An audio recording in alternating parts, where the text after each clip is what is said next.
37ನೇ ದತ್ತಾತ್ರೇಯ ಜಯಂತಿ ಜಾತ್ರಾ ಮಹೋತ್ಸವ ನಿಮಿತ್ತ 1111 ಸದ್ಭಕ್ತರಿ ಮಾತಾ ಪಿತೃ ಪಾದ ಪೂಜೆ. ದಿನಾಂಕ 10-12-2024 ಮಂಗಳವಾರ ಬೆಳಗ್ಗೆ 10 ಗಂಟೆಗೆ ಸ್ಥಳ ದತ್ತ ಮಂದಿರ ಔರದ್. ಶ್ರೀ ಶ್ರೀ ಶ್ರೀ 1008 ಜ್ಞಾನ ಸಿಂಹಾಸನಾಧೀಶ್ವರ ಡಾಕ್ಟರ್ ಚಂದ್ರಶೇಖರ್ ಶಿವಾಚಾರ್ಯ ಭಗವತ್ಪಾದಗಳು ಕಾಶಿ ಪೀಠ ವಾರಣಾಸಿ ಇವರ ದಿವ್ಯ ಸಾನ್ನಿಧ್ಯದಲ್ಲಿ ಹಾಗೂ ಹರಗುರು ಚರಮೂರ್ತಿಗಳ ನೇತೃತ್ವದಲ್ಲಿ ಶ್ರೀ ಶ್ರೀ ಶಬ್ರ 108 ಶಂಕರಲಿಂಗ ಶಿವಾಚಾರ್ಯರು ಹಿರೇಮಠ ಸಂಸ್ಥಾನ ಹಡೆಂಗಾವ ದತ್ತಸಾಯಿ ಶನೇಶ್ವರ ಟ್ರಸ್ಟ್ ಅಧ್ಯಕ್ಷರು ಇವರ ಸಂಕಲ್ಪದಂತೆ ಮಾತಾ ಪಿತೃ ಪಾದ ಪೂಜೆ ಮಾಡುವ ಕಾರ್ಯಕ್ರಮ ಹಮ್ಮಿಕೊಳ್ಳಲಾಗಿದೆ. ಪ್ರಪಂಚದಲ್ಲಿ ಮೊದಲನೇ ದೇವರೆಂದರೆ ತಾಯಿ ತಂದೆ. ಅದಕ್ಕಾಗಿ ವೇದದಲ್ಲಿ ಮಾತೃದೇವೋ ಭವ ಪಿತೃದೇವೋ ಭವ ಎಂದು ಹೇಳಲಾಗಿದೆ. ತಾಯಿ ತಂದೆಗಳ ಸೇವೆಯೇ ದೇವರ ಸೇವೆ. ತಾಯಿ ತಂದೆ ಸೇವೆ ಮಾಡಿದರೆ ತೀರ್ಥಕ್ಷೇತ್ರ ದರ್ಶನದಷ್ಟು ಫಲ ಸಿಗುತ್ತದೆ. ತಾಯಿ ತಂದೆ ಆಶೀರ್ವಾದವು ಪರಮ ಶ್ರೇಷ್ಠವಾಗಿರುತ್ತದೆ. ಅದಕ್ಕಾಗಿ ನಮ್ಮ ತಾಯಿ ತಂದೆ ಪಾದ ಪೂಜೆಯನ್ನ ಮಾಡಿ ಅವರ ಆಶೀರ್ವಾದ ಪಡೆದುಕೊಳ್ಳುವುದಕ್ಕಾಗಿ ಇದು ಸುವರ್ಣ ಅವಕಾಶ ಸಿಕ್ಕಿದೆ. ಇದರ ಸದುಪಯೋಗ ನಾವೆಲ್ಲರೂ ಪಡೆದುಕೊಳ್ಳೋಣ.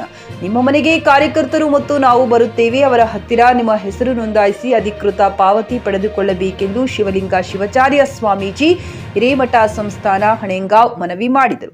ಈ ಸಂದರ್ಭದಲ್ಲಿ ಬಸವರಾಜ್ ದೇಶಮುಖ್, ಶರಣಪ್ಪ ಪಾಟೀಲ್, ಧನರಾಜ್ ರಾಗ, ಡಾಕ್ಟರ್ ಕಿರಣ್ ಉಪ್ಪೆ, ಸಂಕಯ್ಯ ಸ್ವಾಮಿ, ಅಂಬಾದಾಸ್ ನೊಳಗಿ, ಅನಿಲ್ ಹೆಡೆ, ಮಾಧೇವ ಮುದ್ದ ಉಪಸ್ಥಿತರಿದ್ದರು. ರಾಜಯ್ಯ ಸ್ವಾಮಿ, ಜಿಕೆ ನ್ಯೂಸ್ ಕನ್ನಡ, ಔರದ್.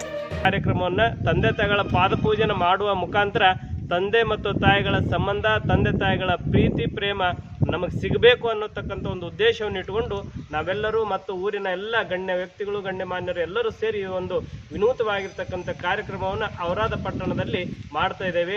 ಇದು ಬೀದರ್ ಜಿಲ್ಲೆಯಲ್ಲಿ ಪ್ರಪ್ರಥಮವಾಗಿ ಈ ಒಂದು ಕಾರ್ಯಕ್ರಮ ನಡೀತಾ ಇದೆ. 1111 ತಂದೆ ತಾಯಿಗಳ ಪಾದ ಪೂಜೆ ಅಂತಂದ್ರೆ ಬೀದರ್ ಜಿಲ್ಲೆಯಲ್ಲಿ ಪ್ರಪ್ರಥಮವಾಗಿ ನಡೀತಕ್ಕಂಥ ಇದೊಂದು ವಿಶೇಷವಾಗಿರ್ತಕ್ಕಂಥ ಕಾರ್ಯಕ್ರಮ. ಈ ವಿಶೇಷವಾಗಿರ್ತಕ್ಕಂಥ ಕಾರ್ಯಕ್ರಮಕ್ಕೆ ತಾವೆಲ್ಲರೂ ಬರಬೇಕು, ಸಹಕಾರ ಮಾಡಬೇಕು ಅಂತಕ್ಕಂಥ ಒಂದು ವಿಶೇಷವಾಗಿರ್ತಕ್ಕಂಥ ಆಹ್ವಾನವನ್ನು ತಮ್ಮೆಲ್ಲರೂ ಕೊಡ್ತಾ ಇದ್ದೇವೆ. ಈ ಒಂದು ಕಾರ್ಯಕ್ರಮ ಕಾಶಿ ಜಗದ್ಗುರುಗಳ ಒಂದು ದಿವ್ಯ ಸಾನ್ನಿಧ್ಯದಲ್ಲಿ ಕಾರ್ಯಕ್ರಮ ಬರುವಂತಹ 10ನೇ ತಾರೀಕು ಡಿಸೆಂಬರ್ನಲ್ಲಿ ಕಾರ್ಯಕ್ರಮ ಪ್ರಾರಂಭವಾಗಲಿದೆ. ಬೆಳಗ್ಗೆ 10 ಗಂಟೆಗೆ ಜಗದ್ಗುರುಗಳ ಮೆರವಣಿಗೆ ಅಮರೇಶ್ವರ ದೇವಸ್ಥಾನದಿಂದ ಮೆರವಣಿಗೆ ಪ್ರಾರಂಭವಾಗಿ 12 ಗಂಟೆಯವರೆಗೂ ದತ್ತ ಮಂದಿರಕ್ಕೆ ಬಂದು 12ರಿಂದ 2 ಗಂಟೆ ಇಲ್ಲ 3ವರೆಗೂ ಕೂಡ ಈ ಒಂದು ವಿಶೇಷವಾಗಿರ್ತಕ್ಕಂಥ ತಂದೆ ತಾಯಿಗಳ ಪಾದಪೂಜೆ ಕಾರ್ಯಕ್ರಮ ನಡೆಯಲಿದೆ. ತದನಂತರದಲ್ಲಿ ಮಹಾಪ್ರಸಾದ ಕಾರ್ಯಕ್ರಮ ನಡೀತದೆ. ಇದು 8ರಿಂದ 15ರವರೆಗೂ ನಡೀತಕ್ಕಂಥ ಕಾರ್ಯಕ್ರಮ. ವಿಶೇಷವಾಗಿ 8ರಿಂದ 15 ಪ್ರತಿ ವರ್ಷದ ಹಾಗೆ ಕೀರ್ತನೆ ಕಾರ್ಯಕ್ರಮ, ಹರಿನಾಮ ಸಪ್ತಾಹ ಮತ್ತು ಚಕ್ರಿ ಭಜನೆ ಇವೆಲ್ಲ ಕಾರ್ಯಕ್ರಮಗಳು ಕೂಡ ಪ್ರತಿ ವರ್ಷದ ಹಾಗೆ ನಡೀತಾ ಇರ್ತವೆ. ಅದಕ್ಕಾಗಿ ಈ ಕಾರ್ಯಕ್ರಮಕ್ಕೆ ಮತ್ತು ಜಾತ್ರೆಗೆ ತಾವೆಲ್ಲರೂ ಬನ್ನಿ, ತಮ್ಮೆಲ್ಲರನ್ನು ಕರೆದುಕೊಂಡು ಬನ್ನಿ ಅಂತಕ್ಕಂಥ ಒಂದು ವಿಶೇಷವಾಗಿರ್ತಕ್ಕಂಥ ಆಹ್ವಾನವನ್ನು ಈ ಮುಖಾಂತರ ತಮ್ಮೆಲ್ಲರೂ ಕೊಡ್ತಾ ಇದ್ದೇವೆ. ಓಂ ಶಾಂತಿ ಶಾಂತಿ ಶಾಂತಿ. ಅಪ್ಪಾಜಿ, ಈ ಕಾರ್ಯಕ್ರಮಕ್ಕೆ ಎಷ್ಟು ಜನ ಬರ್ಬೋದು? ಸುಮಾರು ಈ ಕಾರ್ಯಕ್ರಮಕ್ಕೆ ಸುತ್ತಮುತ್ತಲಿನ 8ರಿಂದ 10 ಸಾವಿರ ಜನಸಂಖ್ಯೆ ಸೇರ್ತಕ್ಕಂಥ ಒಂದು ನಿರೀಕ್ಷೆಯನ್ನು ನಾವು ಇಟ್ಕೊಂಡಿದ್ದೇವೆ. ಯಾಕಂತಂದ್ರೆ ತಂದೆ ತಾಯಿಗಳು ಮತ್ತು ಜೊತೆಗೆ ಮಕ್ಕಳು ಅಂತಂದ್ರೆ ಅವರೇ 4-4.5 ಸಾವಿರ ಜನ ಅವರೇ ಆಗ್ತಾರೆ. ಮತ್ತು ಜಗದ್ಗುರುಗಳು ಬರುವುದರಿಂದ ಅದರಿಂದ ಹೆಚ್ಚಿಗೆ ಜನಸಂಖ್ಯೆ ಸೇರ್ತಾರೆ. 8ರಿಂದ 10 ಸಾವಿರ ಜನಸಂಖ್ಯೆ ಸೇರ್ತಕ್ಕಂಥ ಇದೊಂದು ಕಾರ್ಯಕ್ರಮ 10ನೇ ತಾರೀಕಿನ ಕಾರ್ಯಕ್ರಮ. ಜಾತ್ರೆಗೆ ಪ್ರತಿ ವರ್ಷದ ಹಾಗೆ 30ರಿಂದ 50 ಸಾವಿರ ಜನಗಳು ಸೇರ್ತಕ್ಕಂಥದ್ದು ಪ್ರತಿ ವರ್ಷದ ಹಾಗೆ ಈ ಕಾರ್ಯಕ್ರಮ ನಡೀತಾ ಇದೆ. ಈ ಕಾರ್ಯಕ್ರಮಕ್ಕೆ 8ರಿಂದ 10 ಸಾವಿರ ಜನಸಂಖ್ಯೆ ಸೇರ್ತಕ್ಕಂಥ ಒಂದು ನಿರೀಕ್ಷೆಯನ್ನು ನಾವೆಲ್ಲರೂ ಇಟ್ಟುಕೊಂಡಿದ್ದೇವೆ. Thank you sir.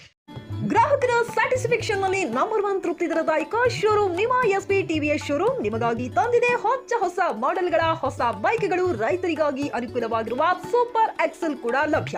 ಹಾಗಿದ್ರೆ ಹಿಂದೆ ಭೇಟಿ ನೀಡಿ ಎಸ್ಪಿ ಟಿವಿಎಸ್ ಶೋರೂಮ್ ಮಾಲೀಕರು ಲೋಕೇಶ್ ಆರ್ಜಿ. ಹೆಚ್ಚಿನ ಮಾಹಿತಿಗಾಗಿ ಸಂಪರ್ಕಿಸಿ 8494951009. ನಾಗಲಕ್ಷ್ಮಿ ದಾಬಾ ಹತ್ತಿರ, ಗುಲ್ಬರ್ಗಾ ರೋಡ್, ಹುಮ್ನಾಬಾದ್ನಲ್ಲಿ 24x7 ಸೇವೆ ಸಲ್ಲಿಸುತ್ತಿರುವ ಮಕ್ಕಳ ಹೈಟೆಕ್ ಗಗನ್ ಆಸ್ಪತ್ರೆ. ಬೀದರ್ ಜಿಲ್ಲೆಯ ಜನರಿಗೆ ಈಗ ತಮ್ಮ ಮಕ್ಕಳ ಆರೋಗ್ಯದ ಬಗ್ಗೆ ಚಿಂತೆ ಬೇಡ. ನಿಮ್ಮ ಜಿಲ್ಲೆಯ ಹುಮ್ನಾಬಾದ್ನ ಗಗನ್ ಆಸ್ಪತ್ರೆ ನೋಡಲು ಸುಂದರವಾದ ಕಟ್ಟಡ ಅಷ್ಟೇ ಅಲ್ಲದೆ ಮಕ್ಕಳಿಗೆ ತರಹದ ಆಟದ ಮನರಂಜನೆ ಜೊತೆಗೆ ಅತ್ಯುತ್ತಮ ಚಿಕಿತ್ಸೆ ನೀಡಲಾಗುತ್ತದೆ.